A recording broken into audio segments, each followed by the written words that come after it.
Hi, Patrice. Bien, chers collègues.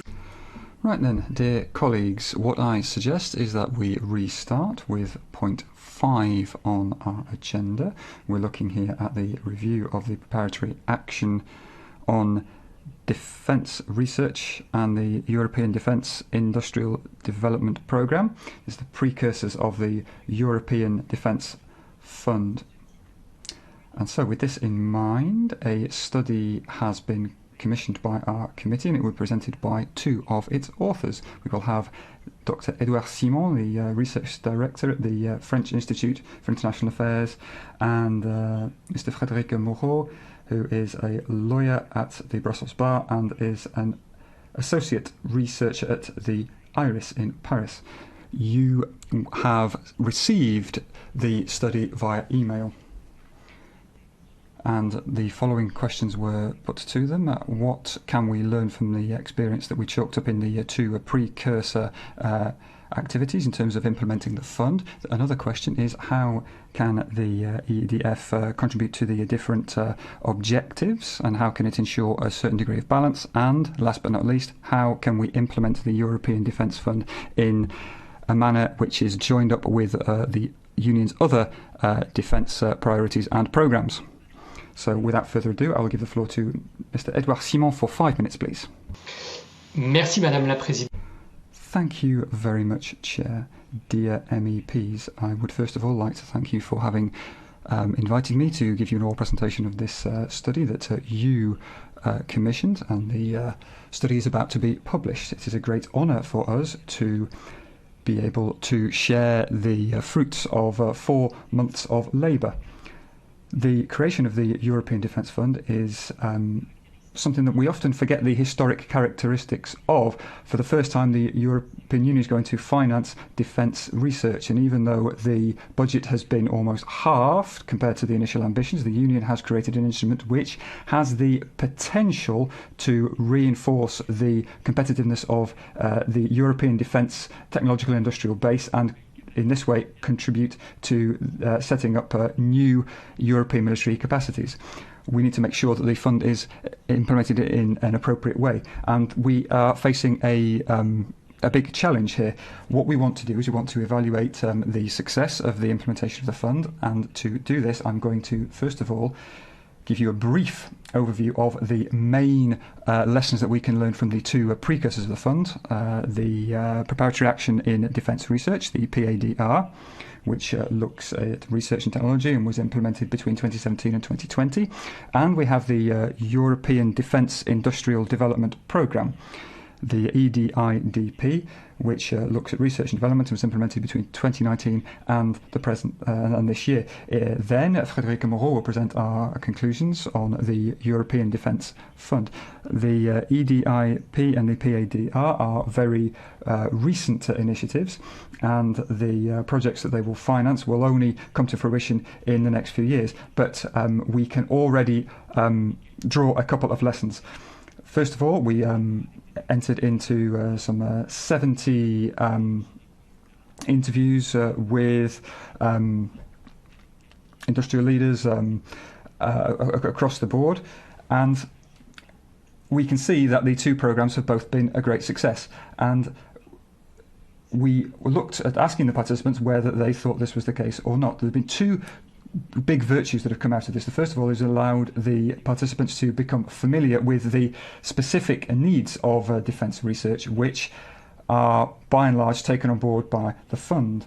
In particular, the need for cross-border cooperation, which does not exist in the civil research programme Horizon Europe.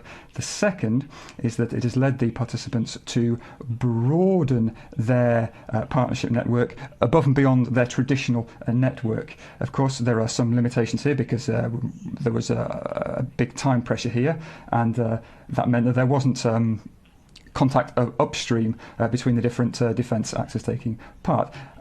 The second lesson we can learn is that in spite of the success of the programmes, the two programmes saw the participants come up against some very specific difficulties. Now, of course, not all the difficulties are of the same heft, But due to the experimental character of the program, some of these difficulties will disappear over time. But there are a couple of structural difficulties that need to be addressed. First of all, the absence of a structured dialogue at the European level between supply and demand is a problem, especially when it comes to building consortia.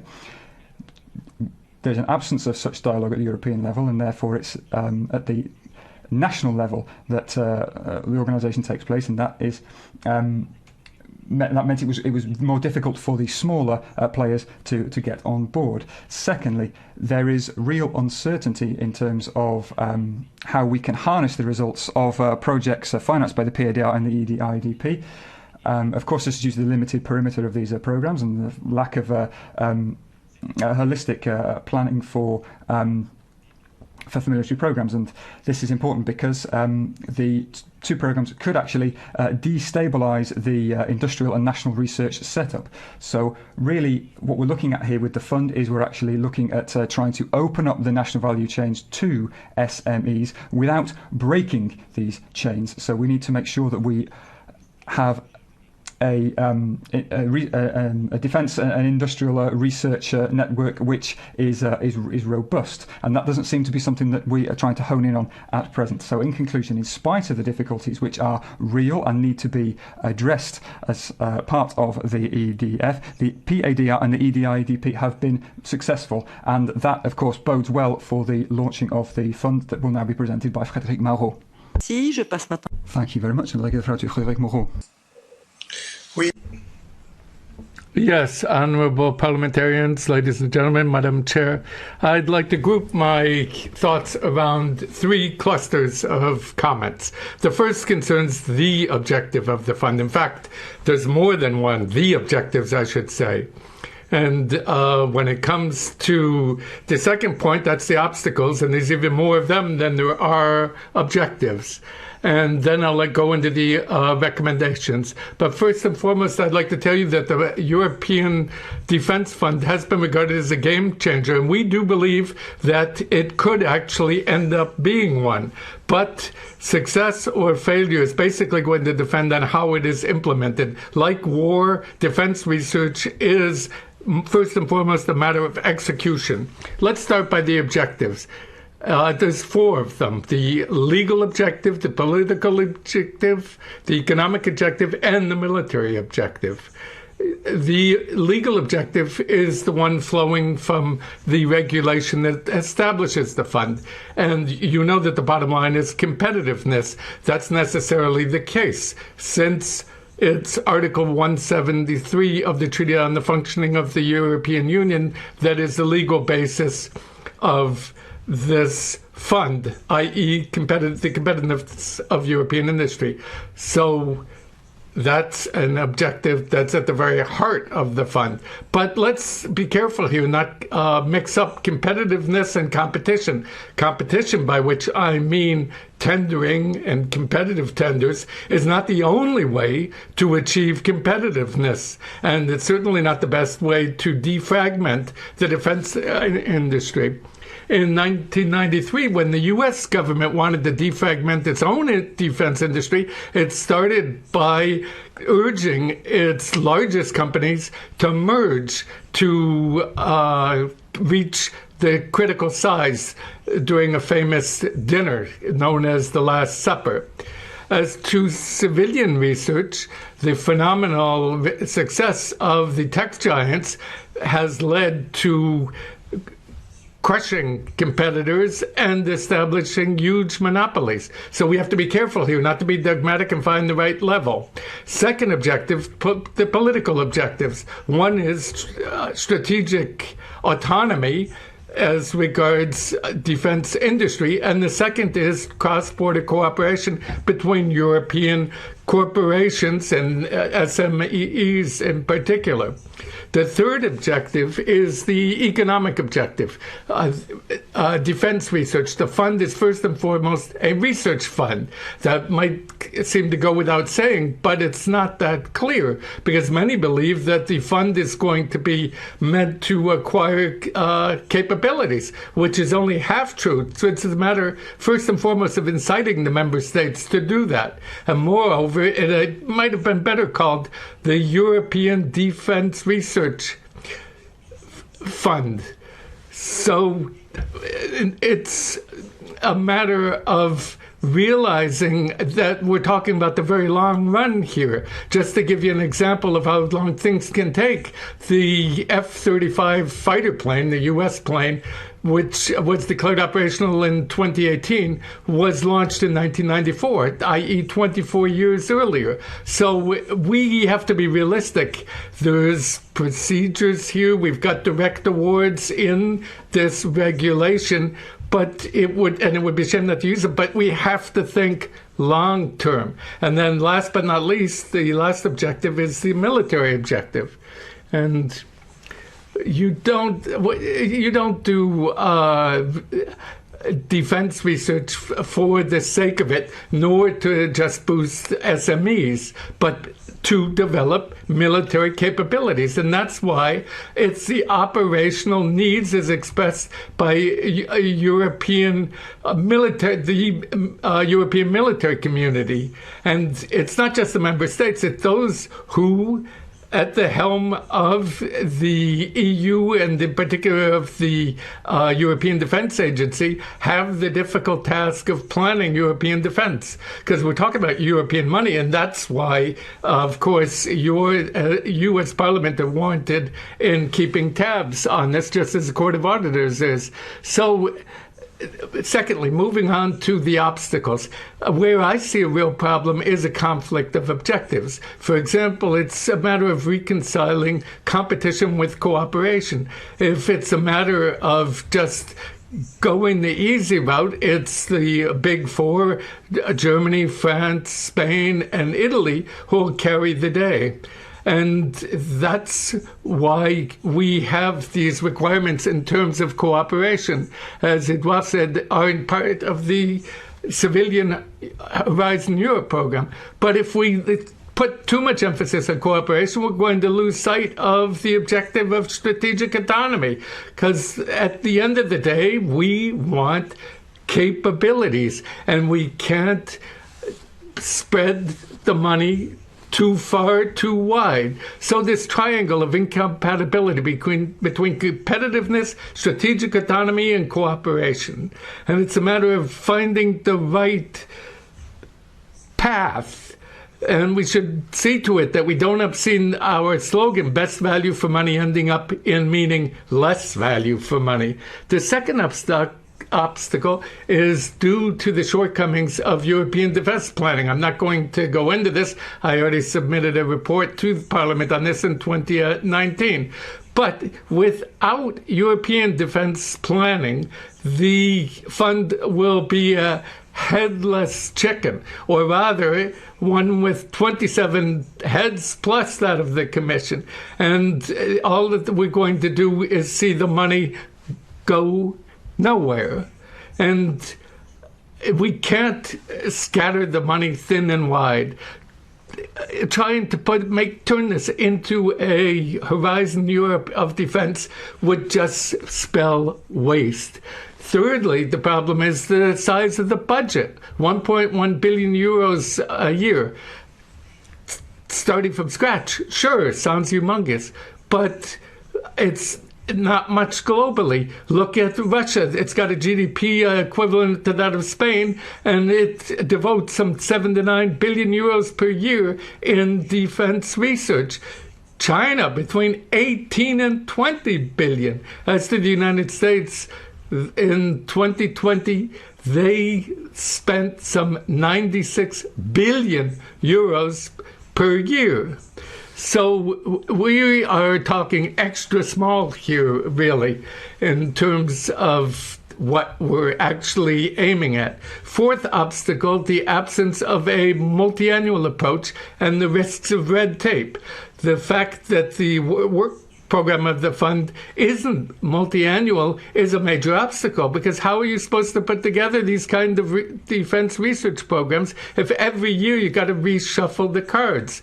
The companies have to have visibility to commit to programs that are very long-term, and they're not sure to succeed. And then complexity also is an overwhelming challenge. If the Commission gets carried away on the requirements in respect of cross-border cooperation and increases the formalities unduly, this will be a bureaucratic nightmare. Just imagine you're at the helm of a consortium of 15 corporations with 10 different nationalities, and you have to get together 15 different documents for each of the entities involved. Those who are at best at the game are going to say, no thanks, I can do without.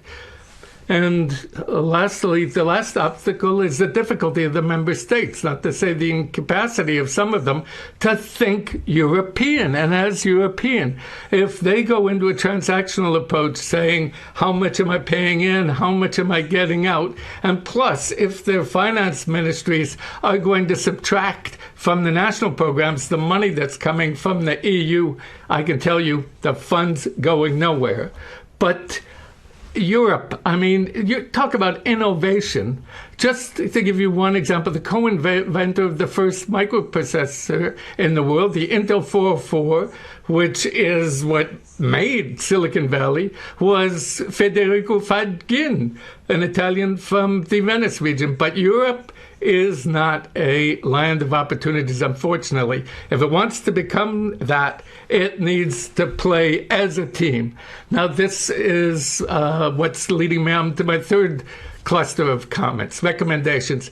Now, as I mentioned, there are conflicting objectives, and sometimes you have to be clear as to the means, the ways to get there, and the resources. The principal objective is the competitiveness of European defense industry.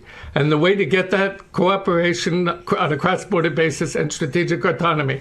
As to the resources, I mean, there's the projects. We've got R&T to the tune of 370 million euros per annum, or R&D to the tune of 750 million euros a year. So why do we have to distinguish? Well, because we have to get it right when it comes to the criteria of the tendering for R&T, and make that distinction between R&T and R&D to see that we put the emphasis on cross-border cooperation for research and technology, whereas we put it on strategic autonomy for research and development.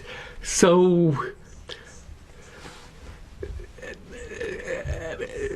the bottom line of the fund is to open up the national value chains without breaking them. That means fine-tuning, as they say in economics. It's easier said than done. Our second recommendation is concurrently, we have to maintain the consistency between R&T and R&D. How can we do that? By contributing to the constitution of defense industrial value chains and technological clusters. And in that light, it would be good that the fund devotes itself to a limited number of sectors, 5 or 6, where there are European shortcomings, the biggest shortcoming, and it has to be based multi-annual. And the solutions are, there are ways around the rule of this annual approach. It's a matter of really wanting to do it. One of the advantages of the funds is that it's based on a multi-annual financial framework, and we know that that is going to be implemented. There's room for maneuver within that. The third recommendation is to make the most of the synergies between defense research and civilian research. In February 2021, the Commission came forward with a very ambitious Synergies plan, and that's excellent news. And Margaret Vestager, the Commissioner, is going to be saying more about this later this afternoon. At present, the bulk of innovation of disruptive innovations take place in the civilian rather than in the defense research field. And that's because when you look at the research budgets of the tech giants, GAFA and China, and even in Europe, Horizon Europe is 12 billion a year. That's 10 times more than the European Defense Fund. So it's crucial to identify the emerging technologies and disruptive technologies and to see to it that the fund's money goes to technologies that are not going to be relevant to civilian operations, for instance, technologies having to do with missile technology. And in France, the screening and the guidance has been in the hands of an agency for defense innovation. We could have something similar at the European scale. Fourth recommendation, improve the planning process of European defense. It's going to be very difficult to do that because there's a real need for a shakeup here. And it's a matter of finding a better fitting together with national planning. I mean, that's essential. We need consistency. And as the European Council has indicated. Fifth point, the expertise of the Commission has to be boosted. And we have other proposals, for example, a better take account of indirect costs. And you can check up on these points in the written report. And last but not least, your Parliament has a key role to play. You are the guardians of European general interests, and you should see to it that the individual interests of the member states shouldn't spell doom for the fund. You should keep eyes on this through your annual get-togethers to see to it that we do have a genuine community approach. And as to my conclusion, I said that the fund had several objectives, and the risk was that there were conflicts between all these objectives and that it doesn't live up to expectations. So the meta objective is to come up with a real conscience of a defense community, a European Union defense ownership, as Thierry Breton said, an affectio societatis. We are at a key moment in the history of the European construction. Either the Union sticks like it is and just disappears from the scene, or it evolves to defend itself, to defend its values, to defend its interests, to defend its citizens, and in a position to defend its allies. It can go down that route. It'll only be sound if it is based on solidarity. Solidarity means defense. Thank you for your attention. Thank you very much for that very comprehensive presentation. I'll now give the floor to the coordinators of the political groups for a first round of questions. We'll begin with the EPP. Arnaud Donjon, please. Merci. Thank you very much, Chair. First of all, I would like to thank Messrs. Simon and Mauro, who have produced a wonderful document, it must be said, which really does give us a snapshot of the state of play. It goes into a lot of detail as well, and it really does crystallise the issue here at stake, the European Defence Fund. And I certainly agree with what Mr. Mauro said when he was saying that it should be the European Fund for Defence Research. But unfortunately, the presentation that has been made of this has had a political bent to it, and it has left a big grey area. So, of course, there are those who are in favour of the EDF and those who are against. But I think that one of the virtues of this study is that it really does show the advantages and drawbacks that we have at present.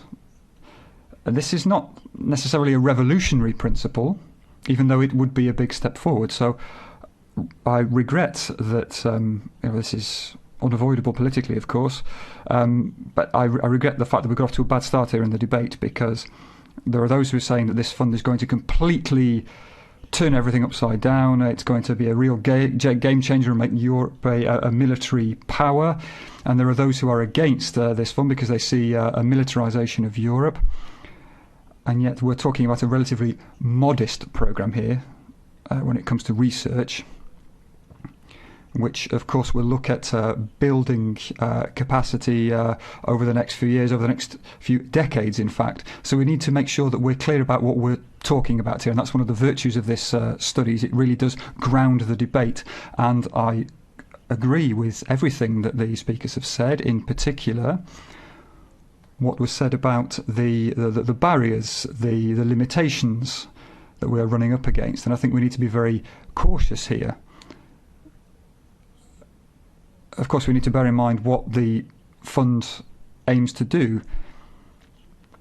You've mentioned some of my views here. My first comment is on governance, for instance.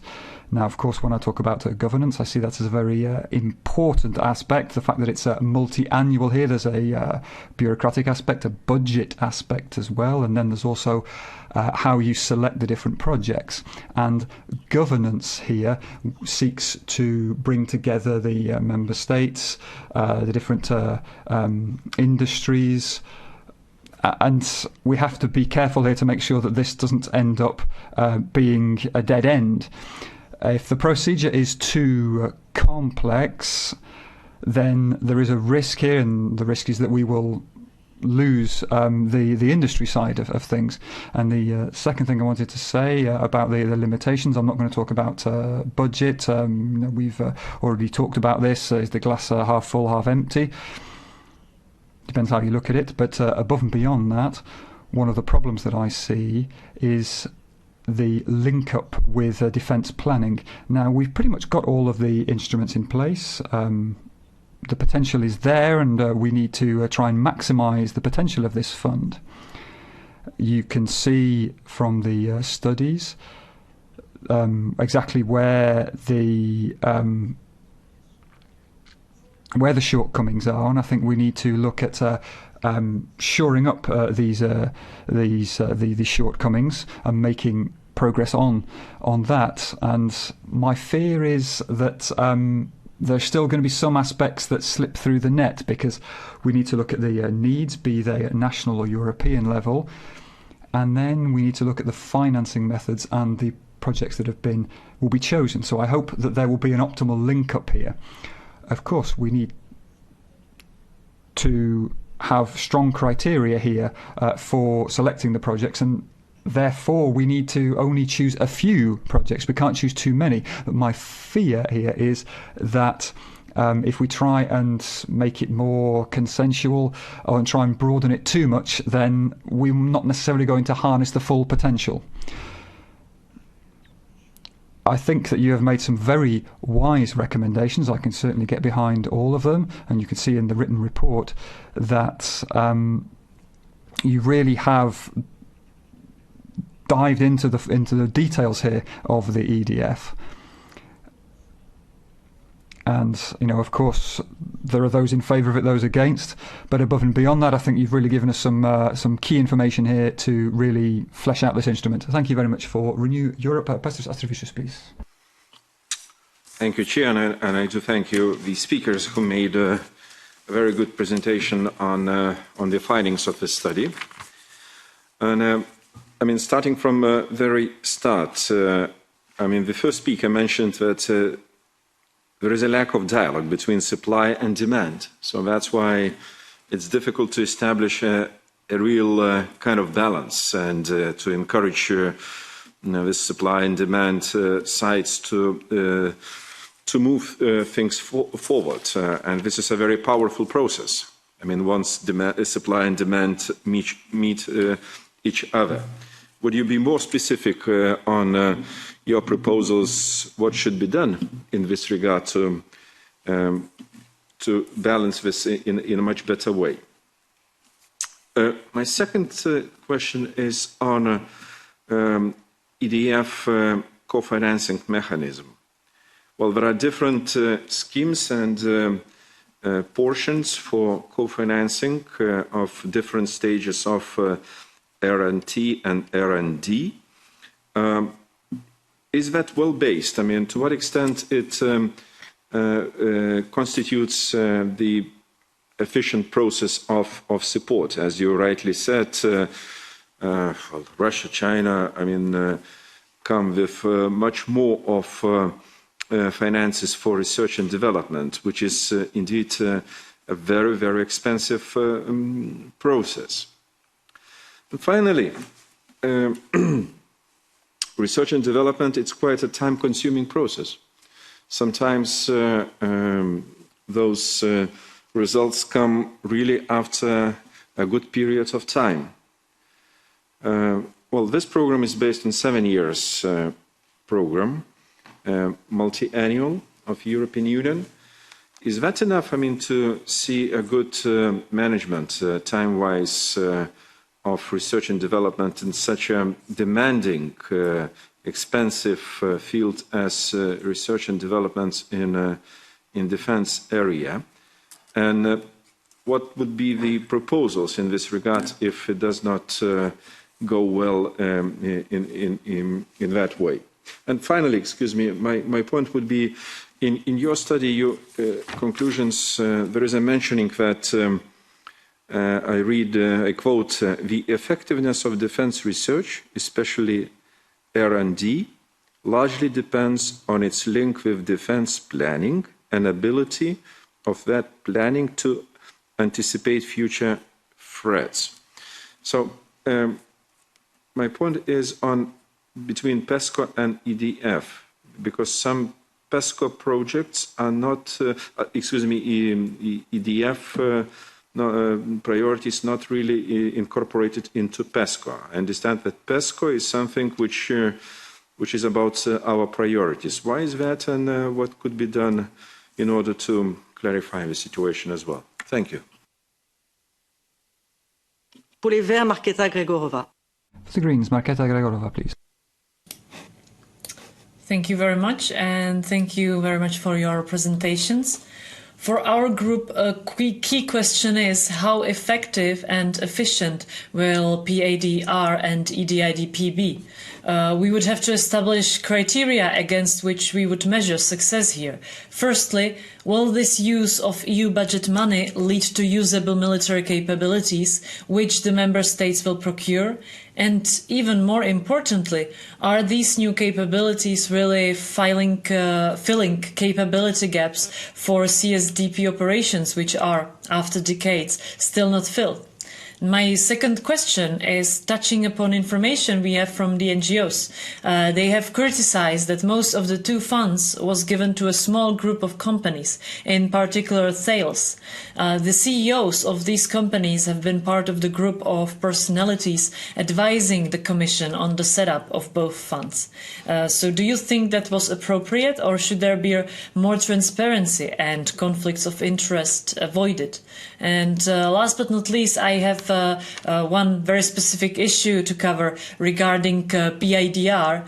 The 3 calls in 2017, 2018 and 2019 for projects to spend 90 million EU budget money of this research fund were organized around 3 themes. To us, it is unclear why these and no other themes were chosen.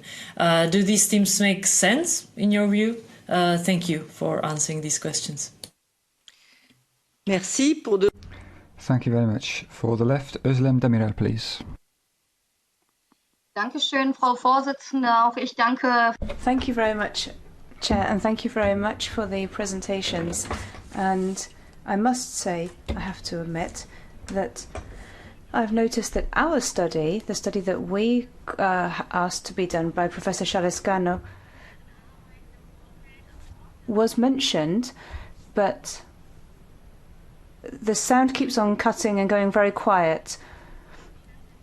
So, Article 170, but you don't go into details on the opinion by Dr. Vlaškano, even though you've spoken about an extension of military capacity, and so that obviously affects the fund.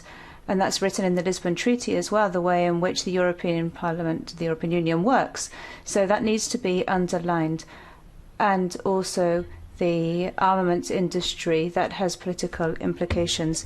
And I think that's a question as well that we have to think about. Or is it the right time during a pandemic? The sound keeps on getting louder and quieter, unfortunately. And so should we not be looking at our health capacity, expanding that instead of weapons? Now, if I've understood correctly, you were saying that the EU has spent about €1 billion in the area, and it keeps on being compared to expenditure made by China, the USA, Russia, etc. But you do take into account the fact that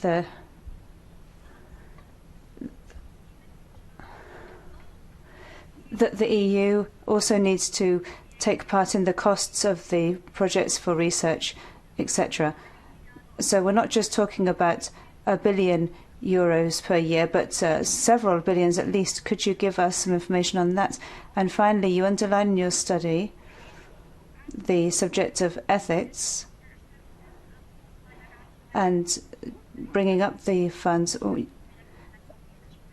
and how several projects have to be checked at the ethical level. So have we become any wiser on that? Now, I noticed that in the regulation it says that the Commission itself will deal with the independent scrutiny committee. So have we really guaranteed that there's a truly independent ethical committee that will check all of this? Or do you not think that if it's going to be the ethical committee that's set up by the Commission itself? Don't you think that's a bit of a joke? Thank you. Thank you very much. I'll give the floor to the two panelists. We'll start with Edouard Simon, please. Merci beaucoup, Madame. Thank you very much, Chair, and thank you very much, MEPs, for your questions. I will try and address several of the questions, and I will let Mr. Moreau field the others. So first of all, thank you very much for what you have said about the quality of this study, and thank you very much for the interest that you've shown in it. Let's begin with the issue of co-financing rates. I think we need to stress here that the co-financing rates enable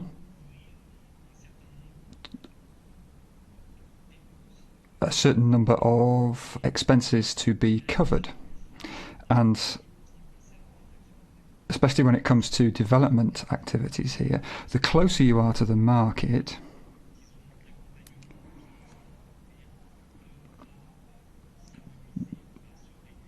the more EU financing is going to be reduced, because you're going to have more significant national co-financing and national support measures. Because what you're looking here is at addressing the final demand, and this is especially the case when it comes to the prototypes. So you have a financing rate at the European level, which is limited to 20%. And Frederick mentioned this in his initial speech. One of the issues that industry is facing is that the basis on which these calculations are made is basically on what costs are eligible and which aren't eligible. And that is an issue that the industries are having to grapple with when they're looking at defence spending. There's some expenditure that is not an eligible cost under the fund. Furthermore, on the issue of the efficiency of the preparatory action on defence research, as I said initially, and as the speaker stated in the question, there were 3 projects last year. It's a little bit too early to draw definitive conclusions on the efficiency and efficacy of the investments that were made. As I recalled in my initial words, we're going to need to wait for a few years, perhaps even a few decades, until we can actually see the fruits of this, to see exactly what the capacities are that have been developed. So unfortunately, I fear that my answer will perhaps be a little bit lackluster, unfortunately. I'm sorry to say that, but that's the way it is, and that enables me then to address the question that was laid at my door by Mrs. Gregorova. The 3 calls, as you rightly said, looked at 3 specific issues. And your question was whether these themes were pertinent and whether the choice was made because they were amongst the most promising projects in terms of R&T defence cooperation. And if you look at the number of projects that were tabled and look at the number of different projects that were taken on board, and looking at the geographical spread of these, the inclusivity of these projects. And unfortunately, we can't talk about the efficiency of the investments at this stage because it is too early in the whole process to make that judgment. But I think these projects really show that the methodology that was entered into was a successful one. Thank you very much, and I give the floor to Mr. Moreau. Yes, hello again. First of all, I don't want to reply to Mr. Donjon because he didn't really have a question, but I would like to tell him that his words, his praise, coming from one of the major experts in this field, that's heartwarming. Very much appreciated coming from him. Better than gold. Mr. Ostavicius, Edouard already answered the question about the rate. Now the question is 7 years is the right time to assess the effectiveness of the fund. The answer is no. Once again, the F-35, 24 years between the launch of the program and when it was declared operational. Same goes for the Rafale, I think 22 years. Same goes for complex programs, Spread 22 helicopters, even Airbus 401M. I think it was between 2003 when the program was launched and 2015-16. So the minimum's basically 15 years. So the capacities that are going to be financed by the fund or the research projects underlying them are going to kick in 15 years' time. Once the value of direct awards, because that gives a push to programs in respect of which member states have already agreed. So it's a matter of speeding up the process from research to capabilities. 2 programs that were funded under this procedure were the ESSOR encrypted radio software, and one the interpreter missed. So that, of course, was an obstacle to those smaller member states, and they weren't happy. They said we have to keep pushing ahead and using the possibility because otherwise we won't get anywhere. Third question from Mr. Ostavicius. How this fits in with PESCO? Well, it doesn't really. When it comes to the projects under PESCO, if there could be a bonus from the EDF, fine. But the EDF is not meant to be the bank of the PESCO. What both are lacking is European defense planning.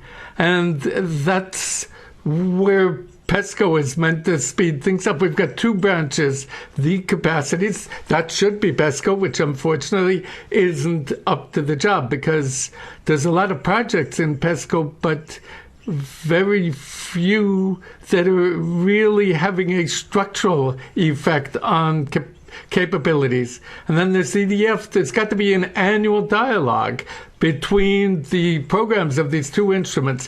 One is basically intergovernmental, that's PESCO, and the other one is a community approach. So that problem has to be solved. Ms. Grigorova, I think my colleague replied to your questions. Now, to those three questions that were made about legality, financing, and the ethics on the study that was mentioned by this German law professor, which was commissioned by your group, myself, I lodged a opinius juris, which is available on the internet, and I reported on this issue the legality of funding European defense industry. And well, it's not a public report, but I was also heard out by the European Commission. As far as I'm concerned, there's no doubt, and I'd be happy to demonstrate it to you if you give me the time, that all this is perfectly compliant with the treaties.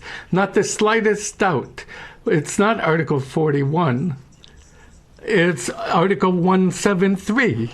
We're not in the intergovernmental field, we're in the community field. And even if it were 41, the principle is that the expenditure is financed by the union budget, the CSDP. And when it comes to defense funding, the member states have to pay on the well-known basis, but we're in the realm of the community. But Ms. de Mirel, irrespective of what that German law professor thinks or what I think, in a democracy, there's only one person who lays down the law. That's the judge. So the only one who can say whether this program complies with the EU treaty is the European Court of Justice. On the funding, I would still, insofar as possible, that the technicians can put the slide, the sheet with the calculations on the Excel page there with the figures. You say that's just one type of funding. There you go. This is the one. If you could column for 2019 at the very end, and if you could blow this up a bit, enlarge it so that everybody can see the figures, just the 2019 column. Yeah, that one. And if you could make it bigger so that we can actually read the figures, great. One thing that's quite specific here, as you can see, and if you could scroll up a little. Yes, no. If you could make the figure, if you could make the window somewhat bigger, if that were possible. Okay, no big deal. Okay, that's fine. Look, one thing that's particular about defense spending is very few countries are in on the game. It's very highly fragmented. Look at 4.8 billion France. Can you show the total, perhaps, please? It's 6.8 billion. So 4.8 billion out of 6.8 million for France. I mean, so defense research, well, what's not normal is it being so focused within so few countries that are pursuing it. So there's no way around it. The problem is you can't just add up these figures. The French are doing their research and the Germans are doing their research, and it was the same thing when the UK was on board. So you can't just total up the figures. The principle of the EDF is to incite the member states to do research together. And that's something that's very positive when it comes to the best use of public money. Now, there's a whole article, a rule about the fund dealing with ethics. These are the requirements that are in the selection criteria for projects. And at some point in time, you simply have to put your trust in the Commission and in the European Parliament, which will be monitoring the use of these funds and see whether these programs are ethical or not. Thank you. Thank you. Now a second round of questions, and I would ask colleagues to be short and to the point so that we have time for the answers, because we have to wind up at 45 past. Michael Gala, EPP, please. Ja, vielen Dank. Meinerseits. Thank you very much. Thank you for the study and for the explanations. Now, I'd just like to bring up one point that's already been mentioned, but it's to do with the PESCO project that's been proposed and EDF. Now, I very much agree that we need to limit ourselves particularly because of the limitation in funds. But this is a political question as well in the steering committee and in the defence committee. I mean, defence ministers are in the steering committee, and based on the annual review on defence and also on the existing capability development plan, they have to be able to set priorities. And if they do it politically, then they will hopefully reduce it to an area that can be dealt with through EDF. So what's the problem then? I think that's one question at least. And then the other question I have is to do with the study. Now, in the study, there was a mention made of the success of these funds being measured by how far we get with working together on things that we wouldn't have been able to manage alone. And that is a point, I think, have we, based on the potential that we have and the planning of defence for member states, has the planning of defence for member states changed because of that? I mean, if we look at the financial planning and also the project planning, will that lead to changes? I mean, I don't know. I don't see that myself, or have I missed it? Perhaps the authors of the study could tell us something about that. Thank you. Merci. Thank you. For S&D, Patricia Toya, please.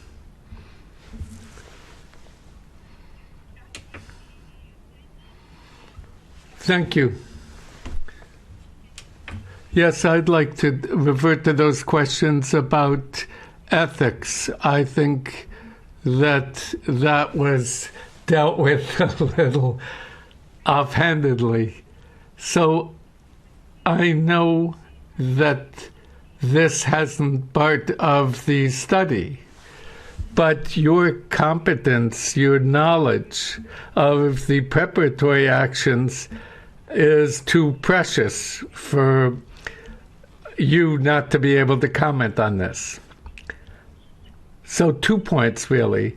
As you may know, in my group, there are a lot of concerns that have been voiced, and NGOs have had a lot to say about their concerns as regards the fund.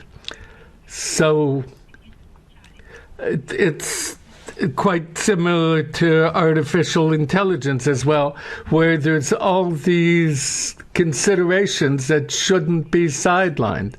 Now, the Parliament would like to really monitor this aspect. I'd very much appreciate if you could comment on that. For Renew, Clément Grossel.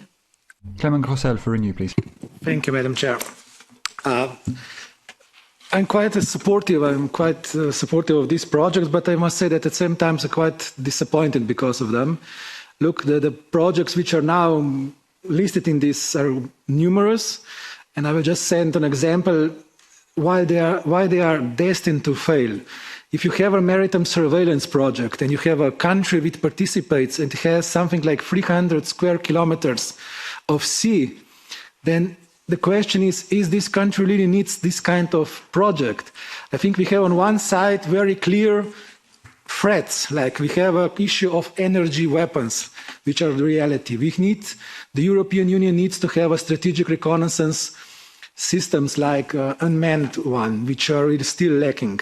Then we have an explicit threat of missiles. If you were watching the last war between Hamas and Israel, missiles are the weapons which are obviously the weapons of choice and which are presenting a huge challenge for even well-organized modern military.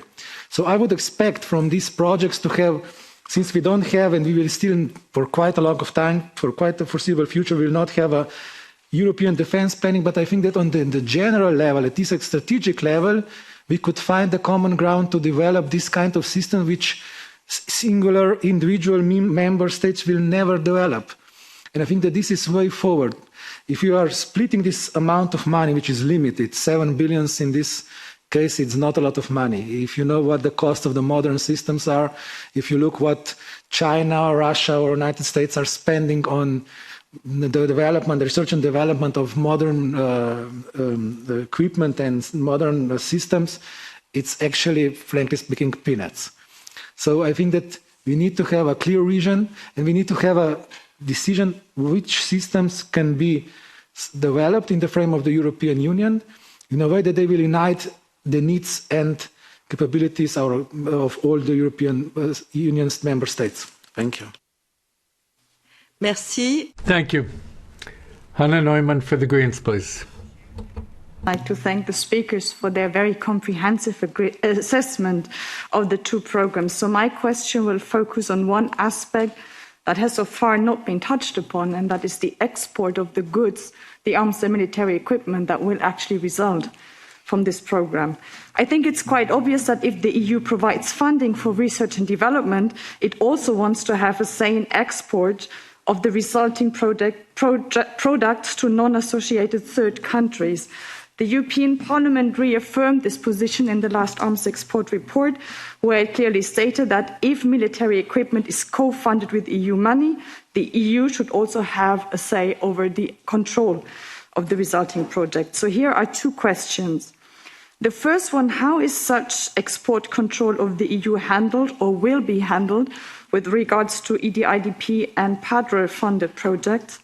And the second question relates to the European Defence Fund. Here we have a very clear indication in Article 25 of the European Defence Fund, which I will briefly quote. Granting a licence shall not contravene the defence and security interests of the Union and its member states or the objectives of this regulation as set out in Article 3. Otherwise, it will necessitate the reimbursement of the funding provided under the fund. For me, the question is what kind of expertise and structures do we need to set up on EU level to ensure that this article can be properly implemented? Thank you very much. Merci. Thank you. For the left, Claire Daly, please. President, and thanks to the speakers. I mean, I'm obviously completely opposed to the whole fund. I think it's a ridiculous waste of money when the money could be spent on things like health or climate change that actually might make the world a safer place. But just on the study itself, I note the big emphasis on the need to reel in member states that don't have a history of arms production into taking part in these programmes. We're told this is crucial to proactively reach out to newcomers in the realms of weapons development. So I'm wondering, I know you touched on it, but how do you see this working out in the example of countries like Ireland, which have no tradition really in this regard? Has there been much dialogue there? How would you see that working out in practice to broaden that base, as it were? And secondly, then, you talk a lot in the study about the Commission's capacity to steer change in the common European interest in the field of defence. I'm wondering what you think that common European interest is, because as far as I can see, there's very little commonality between, say, what the threats would be perceived to be in Ireland, for example, as Poland. And isn't this one of the reasons why you have such a problem in the strategic compass, that those differences exist? So I'm wondering what you think these so-called common threats and common interests are. Thanks, President. Merci. Thank you. I'm going to give the floor back to our speakers. and I'd like to tell them how much I appreciated their work, and I'd ask them to be as brief as can be because they each have 3 minutes. Edouard Simon pour commencer. Edouard Simon can start. Merci beaucoup. Thank you very much, Chair. Thank you very much, MEPs, for your questions. I will be brief in my answers. I will field some of the questions that were asked. First of all, on the ethical issues that were raised by Ms. Toya.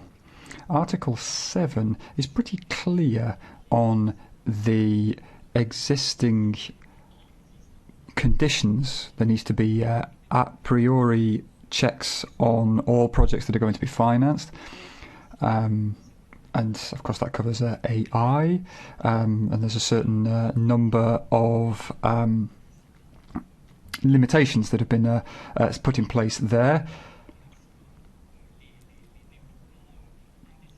to try and stymie any undesired developments. I would also like to say in response to Ms. Toya that, of course, how can I put this?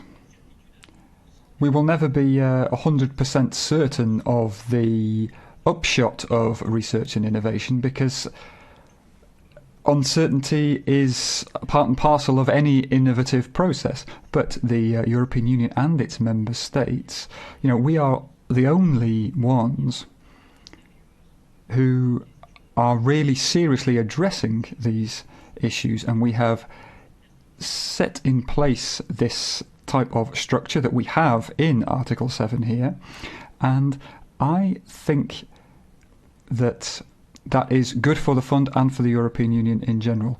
On the issue of exports now, we know that the goods and the technology that were produced by the EDF, this is very much a hot potato when it comes to production, cooperation, defence capabilities, research capabilities as well when it comes to defence. These are all key issues. And I think the EDF regulation is relatively clear here in terms of what is possible and what isn't possible. As I see it, how can I put this?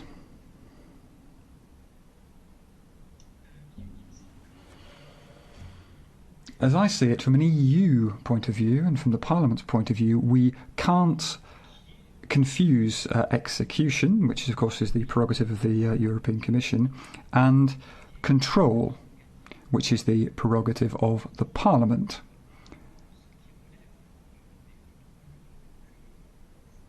And that's part of the parliamentary control that you wield, Ms. Neumann. And I will let Frédéric go into greater detail on this issue if he so wishes. Thank you. Thank you very much. Mr. Mauro, please. Thank you very much, Chair. I'm going to try and pool some of the questions, given that time is pressing. Especially the questions coming from Mr. Daly and Mr. Grosjean. Basically, those questions were about defence planning. So, first of all, you have the shortcomings within European defence planning. You've got two European defence planning systems. You have the army heads at EU level. And we need to look at what the European Union needs here to take on the missions that is assigned to it in the treaty. So that is the first point. It is a top-down procedure when it comes to planning. There's a second defence planning system, which is that of the European Defence Agency. When it comes to the CSDP and the capacity building, contrary to what you might believe, this is not a lack of planning capacity, but it's a list of priorities that are approved by the member states and where they cooperate. You have the card, which is examined by the European Defence Agency, and the priorities are met by the member states. It works very well, but this is exactly what happens in PESCO as well. This is a bottom-up procedure. So that's where we are with defence planning. So that's the first issue. The second issue is the existence or coexistence of the NATO planning universe, which is not compatible. No matter what the progress is that we could possibly imagine between the defence planning process and the European planning systems, that they can't work together because we don't plan in the same way in the EU and in NATO, looking at US military capacity there as well. And the second reason why it is quite difficult is because the objectives, or at least the objectives that are set by the treaties, the objectives of the CSDP, are not NATO's priorities.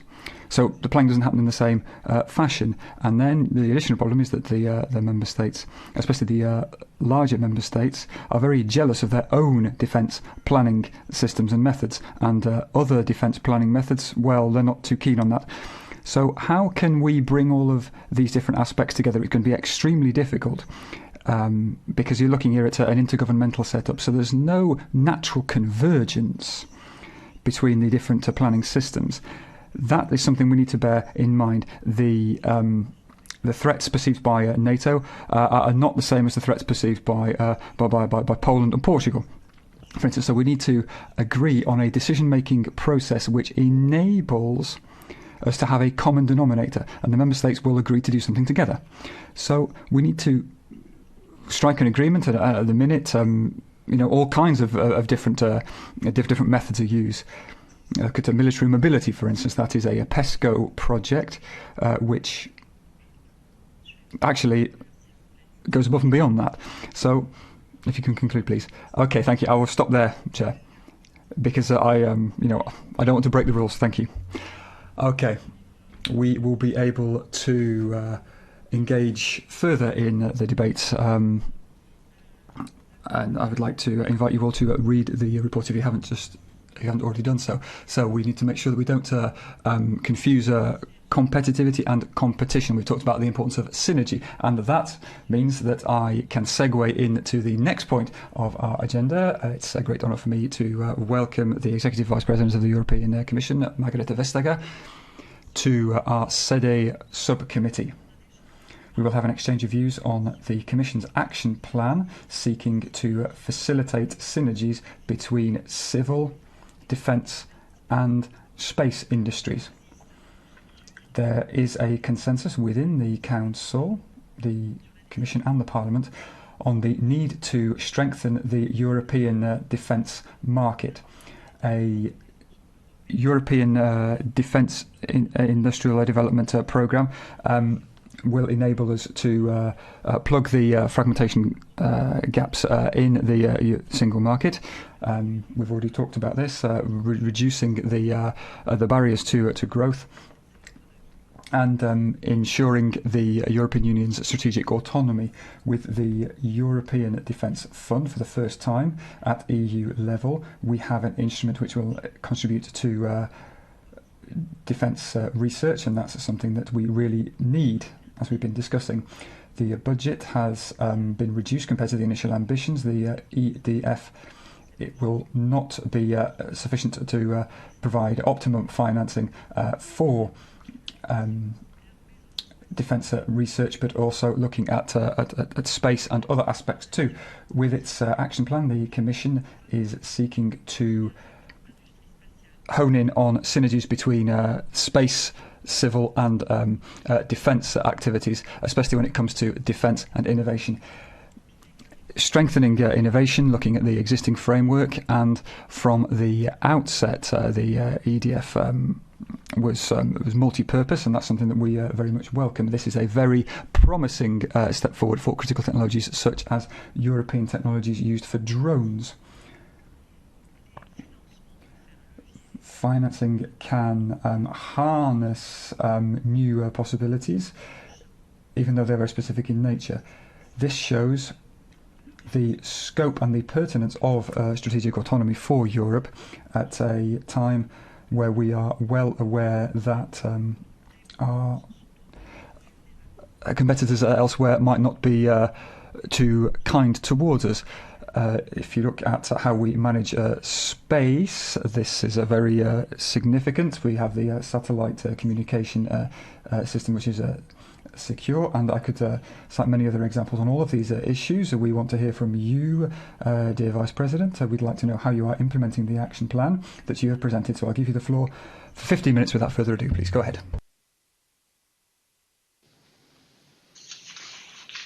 Well, Honourable Chair, honourable members, thank you very much for this invitation to exchange with you.